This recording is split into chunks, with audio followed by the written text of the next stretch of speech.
வணக்கம் நேயர்களே, doctor V சத்தியம் சிறப்பு நிகழ்ச்சிக்கு உங்களை வரவேற்கின்றோம். இன்றைய நிகழ்ச்சியில் எல்லாருமே கட்டாயம் தெரிந்து கொள்ள வேண்டிய மிக முக்கிய பிரச்சனை குறித்து நாம் பேச போகிறோம். அதுதான் புற்றுநோய். புற்றுநோய் வந்தாலே வாழ்க்கை முடிந்து விட்டது அப்படிங்கிற எண்ணம் பரவலாக இருக்குது. உண்மையில் புற்றுநோய் என்பது என்ன, எதனால் வருகிறது, அதற்கான சிகிச்சை முறைகள் என்ன உள்ளிட்ட பல முக்கியமான தகவல்கள் குறித்து நாம் பேச போகிறோம். இதை பற்றி விளக்க நம்முடன் புற்றுநோய் அறுவை சிகிச்சை நிபுணர் doctor Senthil Kumar silver line மருத்துவமனை திருச்சியிலிருந்து இணைகிறார். அவரை வரவேற்று நிகழ்ச்சிக்குள்ளே போகலாம். வணக்கம் சார். வணக்கம். நேரடியாக நிகழ்ச்சிக்குள்ளே போகலாம் சார். இப்போது கேன்சர் அப்படின்னு சொல்லப்படக்கூடிய புற்றுநோய் அப்படின்னா என்ன, மனித உடலில் புற்றுநோய் அப்படின்னு ஒன்று கண்டறியப்படும் போது என்ன மாற்றம் இப்போ உடம்புல ஏற்பட்டிருக்கும், எப்படி அந்த புற்றுநோய்ங்கிறது என்ன சார்? முதல்ல கேன்சர்னா நம்ம உடம்புல இருக்கிற ஏதோ ஒரு செல் ஒரு அபரிதமான ஒரு வளர்ச்சி இருக்குது, அதுதான் நம்ம கேன்சர்னு சொல்கிறோம். இப்போ நார்மலாக நம்மளோட உடம்புல பார்த்தீங்கன்னா ஒவ்வொரு செல்லும் ப்ரோக்ராம்டு, அதாவது இத்தனை முறை தான் அந்த செல் மல்டிப்ளை ஆகணும் அப்படின்லாம் சொல்லிட்டு இருக்குது. இப்போ எக்ஸாம்பிளாக சிம்பிளான ஒரு எக்ஸாம்பிள் பார்த்தீங்கன்னா, இப்போ நம்ம தலையில் இருக்க முடி பார்த்தீங்கன்னா நீளமாக வளர்ந்துக்கிட்டே இருக்கும். பட் நம்ம கையில் காலில் இருக்கிற ரோமங்கள்லாம் பார்த்தீங்கன்னா ஒரு அளவுக்கு மேலே வளர்ச்சி இருக்காது. அப்படின்னா என்ன அர்த்தம்னா, ஒவ்வொரு செல் இந்த இந்த இந்த முடி இல்லை இந்த செல் இவ்வளோ தூரத்துக்கு தான் அது டிவைட் ஆகணும்னு இருக்குது. இப்போது உடம்புல ஏதாவது ஒரு மாற்றங்கள்னால ஒரு சில செல் என்ன ஆகும்னா அதை கட்டுப்படுத்த முடியாத அளவுக்கு ஒரு வளர்ச்சி இருந்துக்கிட்டே இருக்கும். ஸோ அதுதான் ஒரு கேன்சர் செல்லாக ஒரு கட்டியாக நமக்கு தெரியுது. அதுதான் நம்ம கேன்சர் அப்படின்னு நம்ம சொல்கிறோம். Okay sir. இப்போ புற்றுநோய்னா என்ன அப்படிங்கிறத பற்றி ரொம்ப தெளிவாக சொன்னீங்க.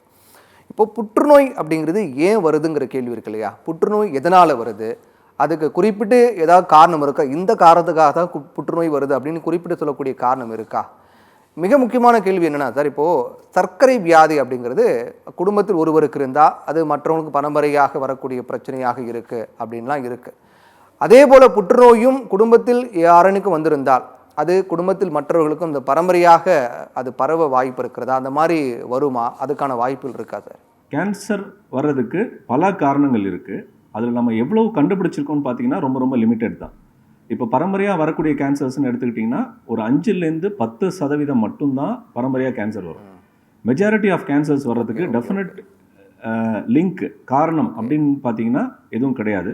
ஒரு சில ஃபேக்டர்ஸ் இருக்குது. இப்போ எக்ஸாம்பிளாக பார்த்தீங்கன்னா புகையிலைங்கிறது மிக முக்கியமான ஒன்று. அதில் ஸோ புகையிலை பிடிக்கிறதுனால 90% வாயில் கேன்சர், லங்ஸில் வரக்கூடிய கேன்சர்ஸ், தொண்டையில் குரல் வழியில் வரக்கூடிய கேன்சர்ஸ், இதெல்லாம் பார்த்தீங்கன்னா புகையிலைனால வரலாம். பட் மெஜாரிட்டி கேன்சர்ஸ் பார்த்தீங்கன்னா இப்போ நம்ம சொல்லக்கூடியது என்னென்னா நம்மளோட லைஃப் ஸ்டைல் சேஞ்சஸ், நம்மளோட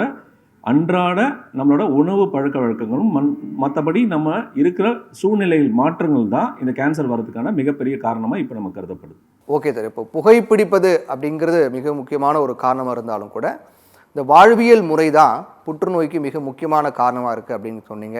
நிச்சயமாக எல்லாருமே இதை பற்றி தெரிந்து கொள்ள வேண்டிய மிக முக்கியமான ஒரு பாயிண்ட் இது. வாழ்வியல் முறையும் பல பிரச்சனைகளுக்கு காரணமாக இருக்குது, புற்றுநோய்க்கும் அது காரணமாக இருக்குது அப்படிங்கிற வகையில் இப்போது புற்றுநோய் வந்தவங்களோட அவங்க கூட இருந்தாலோ அப்படி இல்லாட்டி புற்றுநோயால் பாதிக்கப்பட்டவங்க குழந்தைய தூக்கினாலோ இல்லை புற்றுநோயால் பாதிக்கப்பட்டவங்க பயன்படுத்தி ஒரு பொருள், ஃபார் எக்ஸாம்பிள் இப்போ ஒரு பிளேட் ஒரு தட்டில் அவங்க சாப்பிட்றாங்கன்னா அந்த தட்டை மற்றவங்க பயன்படுத்தினாலோ இந்த மாதிரி விஷயங்கள்லாம் பண்ணால் புற்றுநோய் மற்றவங்களுக்கு வர வாய்ப்பு இருக்கா சார்? மிக முக்கியமானது பார்த்தீங்கன்னா கேன்சர் தொற்றுநோய் கிடையாது. நம்ம தொற்றுநோயெல்லாம் எதை சொல்கிறோம் அப்படின்னா ஒரு வைரஸ் கிருமி தாக்கத்தினாலேயோ இல்லை வேறு ஏதாவது ஒரு பாக்டீரியா இன்ஃபெக்ஷன் பார்த்தீங்கன்னா ஒருத்தட்டேருந்து இன்னொருத்தர் பரவலாம். ஒரு சளியே வச்சுக்கோங்களேன், ஒரு காஃப் பண்ணாங்க, ஸ்னீஸ் பண்ணாங்கன்னா ஒருத்தட்டேருந்து இன்னொருத்தர் வரும். டிபி அந்த மாதிரி பரவும். பட் கேன்சர் டெஃபினட்டாக அந்த மாதிரி ஒருத்தர்ட்டேருந்து இன்னொருத்தருக்கு யூஸ்வலாக பரவாது. முக்கியமாக கேன்சர் வந்தவங்கள்ட்ட தனிமைப்படுத்த வேண்டாம். அவங்க நம்ம வீட்டில் இருக்கிறதுனாலையோ இல்லை குடும்பத்தில் கூட இருக்கிறதுனாலையோ இல்லை அவங்களோட சாப்பிட்ட தட்டை நம்ம ஷேர் பண்ணுறதுனாலையோ இல்லை குழந்தைங்களுக்கு தூக்கி கொஞ்சறதுனாலையோ இல்லை இந்த மாதிரிலாம் கேன்சர் பரவாது. ஏன்னா இதெல்லாம் நிறைய பேர் எங்கள்கிட்ட கேட்பாங்க. அவங்களோட பேஷண்ட் அட்டெண்டர்ஸ் கேட்குற கேள்வி இதுதான். சார் என்னோட அம்மாவுக்கு இந்த மாதிரி கேன்சர் இருக்குது சார், என் குழந்தைய தூக்கி அவங்க வச்சிருக்கலாமா இப்படிலாம். ஸோ டெஃபினட்டாக இந்த மாதிரி ஒரு டவுட் ஐயங்கள் உங்களுக்கு தேவையில்லை.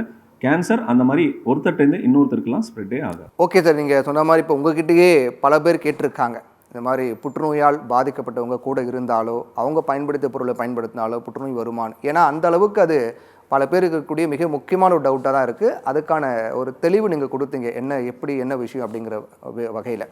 இப்போது புற்றுநோய் அப்படின்னு வரும்போது சார் அதில் எத்தனை நிலைகள் இருக்குது, அந்த நிலைகள் பற்றி கொஞ்சம் விளக்கமாக சொல்லுங்கள் சார். கேன்சர் பார்த்தீங்கன்னா ஜென்ரலாக 4 ஸ்டேஜ் நம்ம சொல்லுவோம். ஸ்டேஜ் 1ங்கிறது ஆரம்ப ஸ்டேஜ், ஸ்டேஜ் 4ங்கிறது தான் லாஸ்ட் ஸ்டேஜ். அதாவது ஒரு கேன்சர் ஒரு செல் உடம்புல ஏற்பட்டதுக்கப்புறம் கொஞ்சம் கொஞ்சமாக அது வளர ஆரம்பிக்கும். ஒரு ஸ்டேஜில் என்னென்னா அங்கேருந்து மற்ற இடங்களுக்கெல்லாம் பரவ ஆரம்பிக்கும். சுற்றி இருக்க நெறிக்கட்டிக்கு ஃபஸ்ட்டு போகும். அதுக்கப்புறம் பார்த்தீங்கன்னா மற்ற உறுப்புகளை பாதிக்கலாம். இப்போ எக்ஸாம்பிளுக்கே நம்ம சொல்கிறோம்னு வச்சுக்கோங்க, இப்போ ஒரு மார்பக புற்றுநோய் பிரஸ்ட் கேன்சர் வருதுன்னா அந்த கட்டி சைஸை பொறுத்து நம்ம வந்து இனிஷியலாக ஸ்டேஜஸ் சொல்லுவோம். அதுக்கப்புறம் பார்த்தீங்கன்னா பிரஸ்ட்டில் இருக்கிற கட்டி பார்த்தீங்கன்னா அந்த அக்கில் நெறிக்கட்டிக்கு பரவலாம். அது வந்து 3வது ஸ்டேஜ்னு வரும். இதே கேன்சர் வந்து லங்ஸ்க்கு போகுது, லிவருக்கு போகுது, இல்லை எலும்புக்கு பரவுது அப்படின்னா அது வந்து 4வது ஸ்டேஜ். ஸோ இப்படி தான் நம்ம வந்து கேன்சரை வந்து ஸ்டேஜ் பண்ணுறோம். ப்ளஸ் ட்ரீட்மெண்ட்டும் பார்த்தீங்கன்னா கம்ப்ளீட்டாக இந்த கேன்சரை பொறுத்து, இந்த ஸ்டேஜஸ் பொறுத்து தான் இருக்கும். ஓகே சார், இப்போ புற்றுநோய் அதோட நிலைகள் அப்படின்னு வரும்போது 4 ஸ்டேஜ் இருக்குது அப்படின்னு சொன்னீங்க.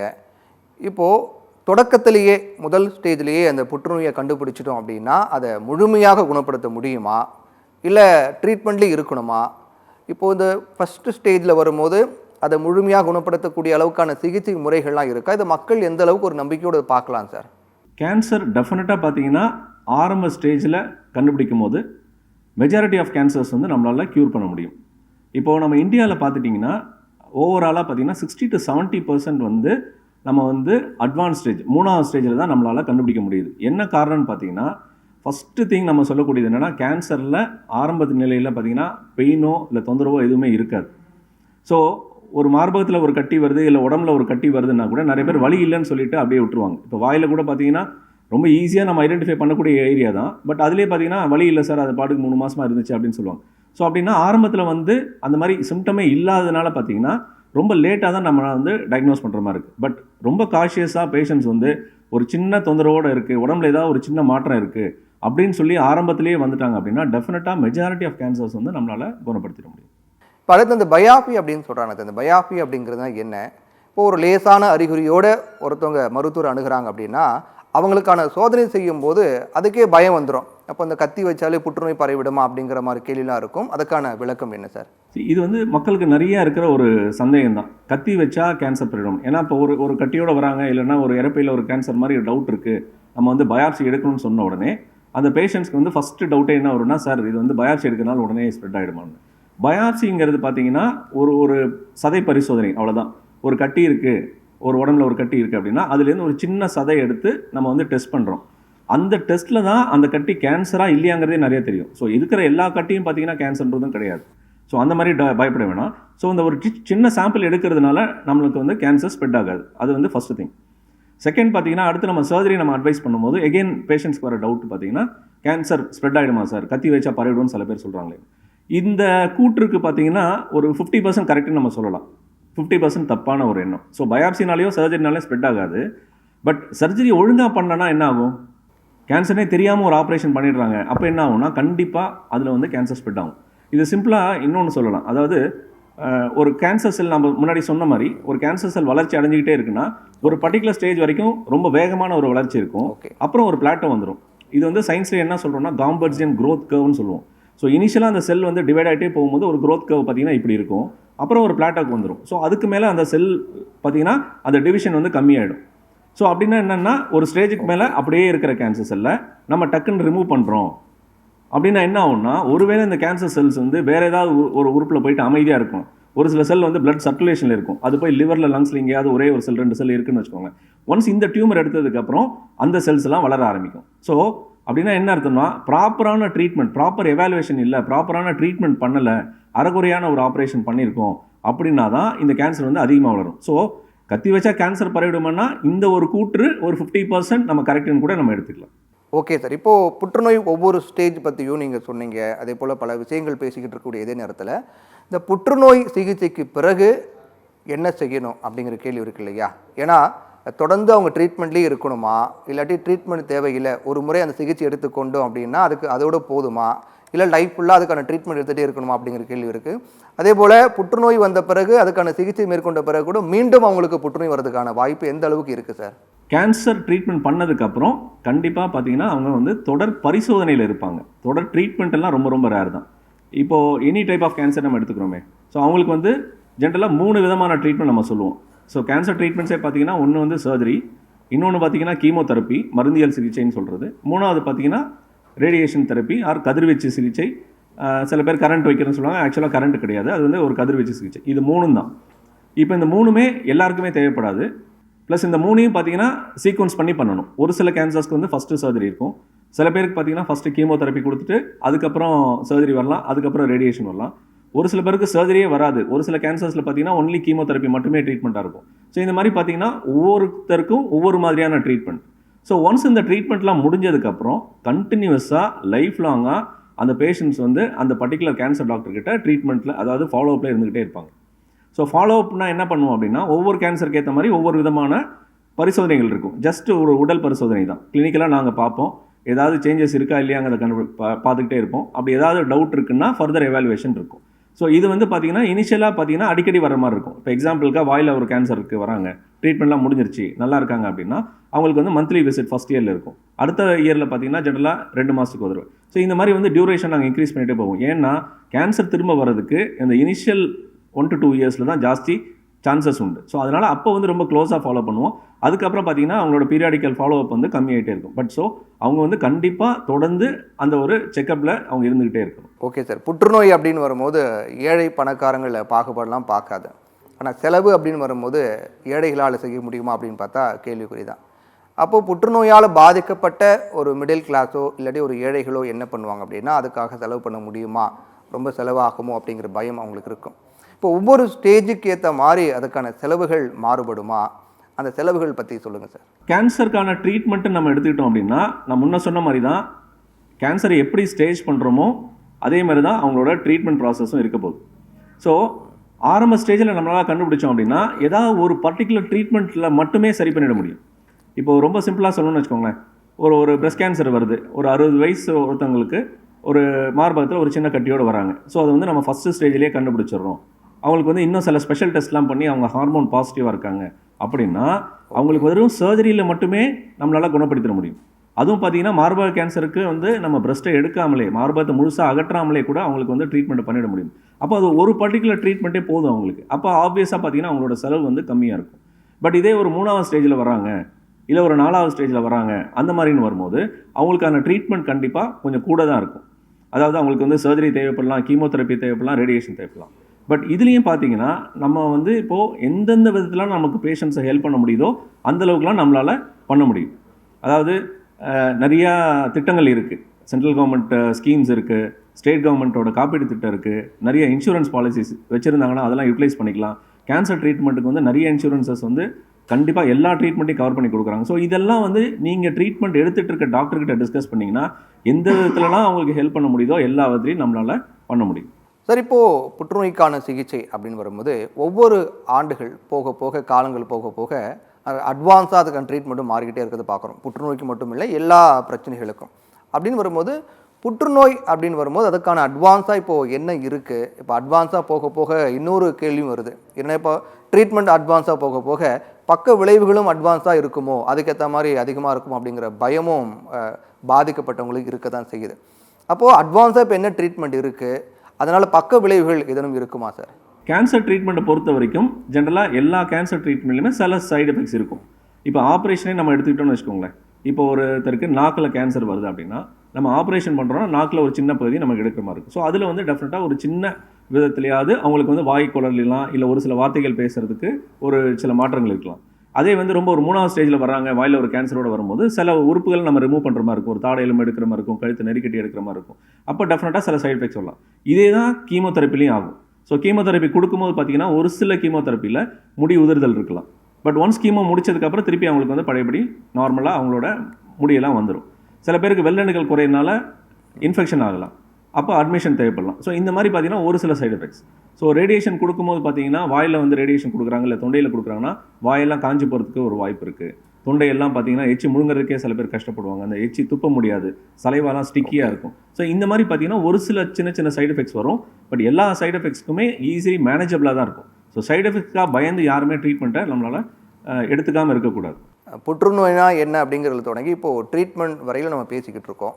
இப்போ புற்றுநோய்க்கான ட்ரீட்மெண்ட் அப்படின்னு வரும்போது சோதனை, இப்போ புற்றுநோய்க்கான சோதனை அப்படின்னு வரும்போது இந்த பெட் ஸ்கேன் அப்படிங்கிறது நம்ம ஒன்று கேள்விப்படுறோம். உண்மையிலே இந்த பெட் ஸ்கேன் அப்படின்னா என்ன சார்? அது எப்போது பாதிக்கப்பட்டவங்களுக்கு தேவைப்படுது, இல்லை முன்கூட்டியே புற்றுநோய்க்கான பிரச்சனை இருக்கா அப்படிங்கிறது உறுதிப்படுத்துவதுக்கு இந்த ஸ்கேன் தேவைப்படுதா? இது உண்மையிலே பெட் ஸ்கேன் அப்படின்னா என்ன, அது எப்போது யாருக்கு தேவைப்படுது சார்? பெட் ஸ்கேன்றது கேன்சருக்குன்னு உள்ள ஸ்பெசிஃபிக்கான ஒரு ஸ்கேன். இது வந்து பார்த்திங்கன்னா ஒரு கேன்சர் டயக்னோசிஸ் வந்ததுக்கு அப்புறம் தான் அது வந்து எங்கெல்லாம் உடம்புல பரவி இருக்குன்னு பார்க்கறதுக்காக உள்ள ஒரு பர்டிகுலர் ஸ்கேன். இந்த பெட் ஸ்கேன் வந்து இருக்கிற எல்லா கேன்சருக்குமே கிடையாது. அதேமாதிரி கேன்சர் டயக்னோசிஸ் வந்துருச்சுன்னா எல்லாருக்குமே தேவைப்படுன்றது கிடையாது. ஸோ இது கண்டிப்பாக உங்களோட கேன்சர் டாக்டரோட அட்வைஸ் படி தான் நீங்கள் பெட் ஸ்கேன் எடுக்கணும். நிறைய பேருக்கு பார்த்தீங்கன்னா உடம்புல ஒரு சின்ன பிரச்சனை இருக்குது, கட்டி இருக்குன்னு உடனே நேரடியாக பெட் ஸ்கேன் போவாங்க, பயாப்சி இல்லாமல். அது ஒரு சாதாரண கட்டியாக கூட இருக்கலாம், அதுக்கு பெட் ஸ்கேன் தேவையில்லை. ஸோ அதனால் வந்து பெட் ஸ்கேனை வந்து மிஸ்யூஸ் பண்ணக்கூடாது. எங்கே தேவையோ அந்த இடத்துல உங்கள் டாக்டரோட அட்வைஸ் படி இந்த பெட் ஸ்கேனை பண்ணிக்கணும். ஓகே சார், இந்த பெட் ஸ்கேன் அப்படிங்கிறது எப்போ தேவைப்படுது அப்படின்னு சொன்னீங்க. இப்போது பல ஆண்டுகளுக்கு முன்னாடி இருந்த சிகிச்சை முறையில் நாம் பல முன்னேற்றங்கள் அடைந்து வந்திருக்கோம், மருத்துவ ரீதியாக பல முன்னேற்றங்கள் அடைஞ்சிருக்கோம், நம்ம பார்த்துக்கிட்டு இருக்கோம். அந்த வகையில் இப்போ இன்றைய சிகிச்சைகள் பொறுத்த வரைக்கும் ஒரு நோயாளியுடைய வாழ்க்கை தரத்தை எந்த அளவுக்கு பாதுகாக்கிறது அப்படின்னு கேள்வி வருது இல்லையா? அப்போ இப்போ இருக்கக்கூடிய சிகிச்சை முறைகள் எந்த அளவுக்கு ஒரு நோயாளியுடைய வாழ்க்கை தரத்தை பாதுகாக்குது சார்? இப்போ இருக்கிற கேன்சர் ட்ரீட்மெண்ட்லாம் பார்த்தீங்கன்னா நிறைய அட்வான்சஸ் வந்துருச்சு. இப்போது ஒரு 20 வருஷம் முன்னாடிலாம் பார்த்தீங்கன்னா கேன்சருக்கான ட்ரீட்மெண்ட் அந்த ஒரு ப்ரோட்டோக்காலே பார்த்தீங்கன்னா நிறைய இருக்காது. கொஞ்சம் கொஞ்சமாக சயின்ஸ் இவால்வ் ஆக இப்போ வந்து கேன்சர் ட்ரீட்மெண்ட்டுங்கிறது ஒரு மாதிரி ஸ்டாண்டர்டைஸ் ஆகிடுச்சு. அது நம்ம இந்தியாவில் பண்ணாலும் சரி, இல்லை அப்ராடில் எடுத்துக்கிட்டிங்கனாலும் ஒவ்வொரு கேன்சருக்கும் இதுதான் ட்ரீட்மெண்ட் அப்படின்னு வந்துருச்சு. ஸோ ஒரு 15-20 இயர்ஸ் முன்னாடி ஒரு கேன்சர்னால் சர்வைவல் ரேட்டு நம்ம சொல்லுவோம் சார், அது வந்து ரொம்ப ரொம்ப கம்மியாக இருந்தது. ஒரு 20-30% தான் சர்வே ஆவாங்கன்றது மாறி இப்போ கிட்டத்தட்ட ஒரு 60-70% மேலே, ஈவன் ஸ்டேஜ் 1 கேன்சர்லாம் பார்த்தீங்கன்னா 90%க்கு மேலே வந்து நம்ம வந்து சர்வை பண்ணுவாங்க அப்படின்னு சொல்கிறோம். அதாவது உயிரோடு இருக்க போகிறாங்க, நல்ல விதமாக இருக்க போகிறாங்க. அப்போது ஒன்ஸ் சர்வைவல் ஜாஸ்தி ஆகிடுச்சுன்னும் போது இப்போ நம்ம அடுத்து என்ன பார்க்குறோம், அவங்க இருக்கிறவங்களுக்கு நல்ல குவாலிட்டி ஆஃப் லைஃப்பை கொடுக்கணும், அவங்களோட வாழ்க்கை தரத்தை உயர்த்தி அவங்க நார்மலாக, அவங்க பேஷண்ட்டே இல்லை மற்றவங்கள மாதிரி அவங்களும் நார்மலாக இருக்கிற வைக்கணுங்கிறதுல தான் நம்ம இப்போ ஃபோக்கஸே இருக்குது. அப்போது ஒவ்வொரு சிகிச்சை முறையிலையும் பார்த்தீங்கன்னா இந்த சர்ஜரி, கீமோதெரப்பி, ரேடியேஷன் எல்லாத்துலேயுமே வந்து நிறைய அட்வான்சஸ் வந்து அந்த நார்மல் டிஷ்யூ டாக்ஸிசிட்டி, அதாவது நார்மல் செல்லில் பாதிக்காத அளவுக்கு என்னென்ன பண்ண முடியுமோ அவ்வளவே நம்ம வந்து கொடுத்துட்ருக்கோம். இப்போ சர்ஜரிலாம் பார்த்தீங்கன்னா முன்னாடிலாம் வயிற்றில் ஒரு ஆப்ரேஷன்னா, செஸ்ட்டில் ஒரு ஆப்ரேஷன்னா வயிற்றை கிழிச்சு இல்லை செஸ்ட்டை ஓப்பன் பண்ணி அந்த மாதிரி பண்ணிகிட்டு இருக்கிறத தாண்டி இப்போ வந்து அவங்களுக்கு வந்து minimal invasive key hole surgery, அது மற்ற சர்ஜரிக்கு வந்ததெல்லாம் இப்போ பார்த்தீங்கன்னா கேன்சர் ஆப்ரேஷனுக்கு நம்ம அதை இப்போ யூஸ் பண்ணுறோம். ஸோ லாப்ரோஸ்கோபி மூலமாக பண்ணுறோம். இப்போ ரொம்ப அட்வான்ஸாக பார்த்தீங்கன்னா ரொபோட்டிக் சிகிச்சை வந்துருச்சு. ஸோ ரொம்ப ஒரு டிஃபிகல்ட்டான ஒரு ஏரியா இருக்குது, ரொம்ப டீப்பாக பெல்விஸில் இடுப்பு எலும்புக்கு உள்ளே போய் நம்ம ஆப்ரேஷன் பண்ணோம்னா அங்கே வந்து இந்த ரொபோட்டிக் சிகிச்சை வந்து ரொம்ப ரொம்ப நமக்கு ஹெல்ப் பண்ணும். அதே மாதிரி தான் செஸ்ட்லேயும் பார்த்தீங்கன்னா சில பேருக்கு நுரையீரலில் கட்டி இருக்கலாம், இல்லை அந்த இடத்துல ஏதாவது நெருக்கட்டி போய் நம்ம எடுக்க வேண்டியிருக்கலாம், இல்லை உணவு குழாய் கேன்சருக்கு ஆப்ரேஷன் பண்ணுறது, இதெல்லாம் பார்த்தீங்கன்னா ரொபோட்டிக் மூலமாக பண்ணும்போது ரொம்ப ரொம்ப பேஷண்ட் கம்ஃபர்ட் இருக்கும், வலி இருக்காது, செஸ்ட்டை ஓப்பன் பண்ண வேண்டியதில்லை, இந்த மாதிரிலாம் நிறைய அட்வான்டேஜஸ் இருக்கும். அதே தான் பார்த்தீங்கன்னா கீமோதெரப்பிலையும். இப்போ கீமோதெரப்பி நான் முன்ன சொன்ன மாதிரி சில சைடு எஃபெக்ட்ஸ் வருது அப்படின்னா, இப்போ கீமோதெரப்பிலே அடுத்த லெவல் எப்படி போயிடுச்சு அப்படின்னா டார்கெட்டட் தெரப்பின்னு சொல்கிறோம். இப்போ முன்னாடி கொடுத்த கீமோதெரப்பியில் என்ன ஆகும்னா, கொடுக்குற மருந்து கேன்சர் செல்லை மட்டும் அழிக்காமல் நார்மல் செல்ஸ்க்கும் அந்த பாதிப்பை ஏற்படுத்தும். ஸோ இப்போ ஏன் முடி கொட்டுது, ஏன் வந்து கீமோதெரப்பி கொடுக்கும்போது சில பேருக்கு டயரியா இருக்கும், இந்த கையில் தோல்லாம் உரியலாம், இதெல்லாம் ஏன் ஆகுதுன்னா நார்மல் செல்லுக்கு அதோட டாக்ஸிசிட்டி போகுது. இப்போது டார்கெட்டட் தெரப்பின்னு நமக்கு வரும்போது என்ன அப்படின்னு பார்க்குறோம் அப்படின்னா, ஒவ்வொரு கேன்சர் செல்லும் வளர்ச்சிக்கு என்ன காரணம்னு கண்டுபிடிச்சி அதில் சில க்ரோத் ஃபேக்டர்ஸ் இருக்குது, இல்லைனா அந்த க்ரோத்தை லிமிட் பண்ணுற சில ஜீன் பாத்வேஸ் கண்டுபிடிச்சி அந்த பர்டிகுலர் ஜெனட்டிக் பாத்வேவை டார்கெட் பண்ணி ஒன்லி கேன்சர் செல்லை மட்டும் அழிக்கிறதுக்கான டார்கெட்டட் தெரப்பி தான் நம்ம சொல்கிறோம். அது வந்து இம்யூனோதெரப்பின்னு சொல்லுவோம். சரி, இதெல்லாம் ரொம்ப ரொம்ப சேஃப். இதுதான் இப்போ இருக்கிற அட்வான்சஸ் வந்து மெடிக்கல் ஆன்காலஜியில். அதே தான் பார்த்தீங்கன்னா ரேடியேஷன் ஆன்காலஜி, அதாவது கதிர்வீச்சு சிகிச்சையில் இருக்கிற ஒரு அட்வான்ஸ்மெண்ட் என்ன அப்படின்னு பார்த்தோம்னா, முன்னெல்லாம் வந்து கோபால்ட் தெரப்பின்னு ஒன்று இருக்கும், இல்லைனா வந்து இந்த லீனியர் ஆக்சிலேட்டர் என்ன பண்ணுவோம் அப்படின்னா, ஒரு பர்டிகுலர் எக்ஸாம்பிளுக்காக ஒரு செல்ஃபோன் எடுத்துக்கோங்க, அந்த ஒரு ரெக்டாங்கிள் ஷேப்பில் ஒரு பர்டிகுலர் டியூமரை நம்ம யோசித்தோம் அப்படின்னா அந்த கதிர்வீச்சு சிகிச்சை அந்த மொத்த ஏரியாவுக்கும் போகும். பட் ஒரு டியூமருங்கிறது அந்த மாதிரி ஷேப்பில் இருக்க போகிறதில்ல. ஸோ அப்போ அதுக்கு பிளான் பண்ணும்போது அவங்களுக்கு சுற்றி இருக்கிற சதைக்கெல்லாம் நார்மல் சதைக்கும் சேர்த்து அந்த ரேடியேஷன் வரும். இப்போ எக்ஸாம்பிளுக்காக சர்வைக்கல் கேன்சர், அதாவது கர்ப்பப்பை வாய் புற்றுநோய், அந்த பர்டிகுலர் ஏரியாவில் கேன்சர் இருக்குது அப்படின்னு வரும்போது அதுக்கு முன்னாடி பார்த்தீங்கன்னா சிறுநீர் பை இருக்கும், பின்னாடி வந்து மலக்குடல் இருக்கும். அப்போ இதுக்கு கொடுக்குற ரேடியேஷன் பார்த்தீங்கன்னா சுற்றி இருக்கிற இந்த உறுப்பெல்லாம் பாதிக்கிறதுக்கு வாய்ப்பு இருக்குது. பட் இப்போ ரேடியேஷன் தெரப்பியில் இருக்கிற அட்வான்ஸ்மெண்ட் என்ன அப்படின்னு பார்த்தீங்கன்னா ஐஎம்ஆர்டின்னு நம்ம சொல்கிறோம். அதாவது அந்த பேஷண்ட்டுக்கு ஒரு ஸ்கேன் பண்ணி கம்ப்யூட்டரில் மேப் பண்ணி அந்த ஒரு பர்டிகுலர் கேன்சருக்கு மட்டும் நம்ம வந்து அதிகமான டோசேஜ் கொடுக்குறோம், சுற்றி இருக்கிற எந்த உறுப்பும் பாதிக்காத அளவுக்கு இருக்குது. ஸோ இதுதான் பார்த்தீங்கன்னா ரேடியேஷனில் இருக்கிற ஒரு அட்வான்டேஜ். ஸோ இந்த மாதிரி ஒவ்வொரு துறையிலையும் surgery, chemotherapy, medical oncology, radiation oncology, இது அத்தனை துறையிலையும் பார்த்தீங்கன்னா நிறைய அட்வான்சஸ் வரதுனால அந்த பேஷண்ட்டை வந்து நம்ம ரொம்ப நாள் இருக்கிறது மட்டும் இல்லாமல், அதாவது அவங்களோட சர்வைவல் ரேட்டை அதிகப்படுத்துறது மட்டும் இல்லாமல் அவங்களுக்கு ஒரு நல்ல குவாலிட்டி ஆஃப் லைஃப்பை வந்து நம்ம வந்து கொடுக்குறோம். இப்போ நாம் ஜென்ரலாக சரி இப்போ இந்த புற்றுநோய் குறித்து நாம் பேசிகிட்டு இருக்கக்கூடிய இந்த நிகழ்ச்சியை பல பேர் பார்த்துக்கிட்டு இருப்பாங்க. அப்படி பார்க்கக்கூடியவங்களுக்கு இல்லை பாதிக்கப்பட்டவங்க இல்லை இதை பற்றி தெரிஞ்சுக்கணும் அப்படின்னு நினைக்கிற ஒட்டுமொத்த மக்களுக்கும் ஒரு புற்றுநோய் சிறப்பு நிபுணராக நீங்கள் சொல்லக்கூடிய விஷயங்கள் என்ன சார்? ஜென்ரல் அட்வைஸாக நீங்கள் என்ன சொல்ல விரும்புகிறீங்க? இப்போ கேன்சருக்கு நான் முன்ன சொன்ன மாதிரி நம்மளோட வாழ்க்கை முறை மாற்றங்கள் தான் காரணம் அப்படின்னு நம்ம நினைக்கிறோம். ஸோ அந்த வாழ்க்கை முறை மாற்றங்கள்னால நம்ம என்ன ஆயிடுச்சு, நம்மளோட உணவு பழக்க வழக்கங்கள்லேயே நிறைய மாற்றம் வந்துருச்சு. அது ஒரு ரீசன். ரெண்டாவது பார்த்தீங்கன்னா நம்மளோட சாப்பிட்ற சாப்பாடு வந்து மருந்து இல்லாமல் அது விஷமாயிட்டு இருக்கு. இப்போ எக்ஸாம்பிளுக்கு சொன்னோன்னா ப்ரொடக்ஷனை இன்க்ரீஸ் பண்ணுறதுக்காக பார்த்தீங்கன்னா நம்மளோட சாப்பிட்ற சாப்பாடு இந்த நெல் இருக்கு இல்லையா, அதில் ஆரம்பித்து காய்கறியில் ஆரம்பித்து பழங்களில் ஆரம்பித்து அந்த ப்ரொடக்ஷனை இன்க்ரீஸ் பண்ணுறதுக்காக நிறைய வந்து பெஸ்டிசைட்ஸ் யூஸ் பண்ணுறோம், உரங்களை யூஸ் பண்ணிகிட்டு இருக்கோம். அப்போ நம்மளை அறியாமலே பார்த்தீங்கன்னா நம்ம இது எல்லாத்தையுமே நம்ம வந்து உணவாக வந்து உட்கொள்ள வேண்டியதாக இருக்குது. ஏன்னா அது ஒரு காரணம். ரெண்டாவது வந்து பார்த்தீங்கன்னா நம்மளோட இந்த இருக்கிற லைஃப் ஸ்டைலில் ரொம்ப வேகமாக எல்லாருமே மூவ் பண்ணிகிட்டு இருக்கோம். ஸோ ஃபாஸ்ட் ஃபுட் கலாச்சாரம் வந்துருச்சு, வெஸ்டர்னைஸ்டு ஃபுட்டுக்கு மாறிக்கிட்டு இருக்கோம். அப்படிலாம் இருக்கும்போது ஜென்ரலாக பார்த்தீங்கன்னா கேன்சர் மட்டும் இல்லாமல் சுகர், அதாவது டயபெட்டிஸு, பிபி, இருதய கோளாறு, ஸ்ட்ரோக்கு, இது எல்லாமே வர்றதுக்கு வாய்ப்புகள் ரொம்ப ரொம்ப ஜாஸ்தி. ஸோ இதெல்லாம் நம்ம வந்து சேஞ்ச் பண்ணணும். எப்படிலாம் முடியுதோ நம்மளோட டயட்டில் வந்து முதல்ல கான்சன்ட்ரேட் பண்ணணும். ஃபிசிக்கல் ஆக்டிவிட்டீஸை வந்து நம்ம இன்க்ரீஸ் பண்ணணும். நடக்கிறதுக்கு டெய்லி அட்லீஸ்ட் ஒரு அரை மணி நேரம் நடைப்பயிற்சி பண்ணுங்கள். இதெல்லாம் பண்ணிங்கனாலே கேன்சர் மட்டும் இல்லை மற்ற எல்லா நோயிலேருந்தும் நம்மளால் பாதுகாத்துக்க முடியும். வாழ்வியல் முறைங்கிறது இன்னைக்கு எல்லாருமே கொஞ்சம் இம்பார்ட்டன்ட் கொடுக்க வேண்டிய ஒரு விடயமாக இருக்குது. அனைவருமே இது உணர வேண்டும் அப்படிங்கிறதையும் நம்முடைய இந்த நிகழ்ச்சி மூலமாக நம்ம கோரிக்கை வச்சுருக்கோம். வாழ்வியல் முறையை நீங்கள் சிறப்பானதாக மாற்றிக்கொள்ள வேண்டும். அப்படி மாற்றிக்கிட்டால் புற்றுநோய் மட்டும் கிடையாது, எந்த பிரச்சனையுமே உடல் ரீதியாக நமக்கு வராது அப்படிங்கிறதும் ரொம்ப உறுதியாக மருத்துவர் சொல்லக்கூடிய விஷயமாக இருக்குது. குறிப்பாக நீங்கள் சொல்லக்கூடிய விஷயமும் அதுவாக தான் இருக்குது. அப்போது அடுத்து ஒரு மிக முக்கியமான கேள்வி, இது தொடக்கத்திலே கேட்கணும் அப்படின்னு நினச்ச ஒரு கேள்வி தான். அதாவது இந்த இரத்த புற்றுநோய் அப்படின்றாங்களே சார், இப்போ இந்த இரத்த புற்றுநோய்க்கும் மற்ற புற்றுநோய்க்கும் இருக்கக்கூடிய வேறுபாடு என்ன? அதோட குழந்தைகளுக்கும் புற்றுநோய் வருமா? அதுக்கான காரணிகள்லாம் என்ன சார்? ஆக்சுவலாக சொல்லணும்னா பிறந்த குழந்தையிலேருந்தே கேன்சர் வர்றதுக்கு வாய்ப்பு இருக்குது. அதுக்கெல்லாம் காரணம் என்னன்னு பார்த்தீங்கன்னா ஜென்ரலாக பார்த்தோம்னா அது வந்து ஜெனட்டிக் டிசீசஸ்ன்னு நம்ம சொல்கிறோம். மரபணு மாற்றங்கள்னால தான் பிறந்த குழந்தையிலேருந்தே சிறு குழந்தைகள் முதற்கொண்டு எல்லாத்துக்குமே கேன்சர் வர்றதுக்கு சான்சஸ் உண்டு. இப்போ ரத்த புற்றுநோய்க்கும் மற்ற கேன்சருக்கும் உள்ள டிஃப்ரென்ஸ் என்னென்னா, அந்த ரத்த புற்றுநோய் வந்து கட்டி மாதிரிலாம் வரப்போகிறது இல்லை.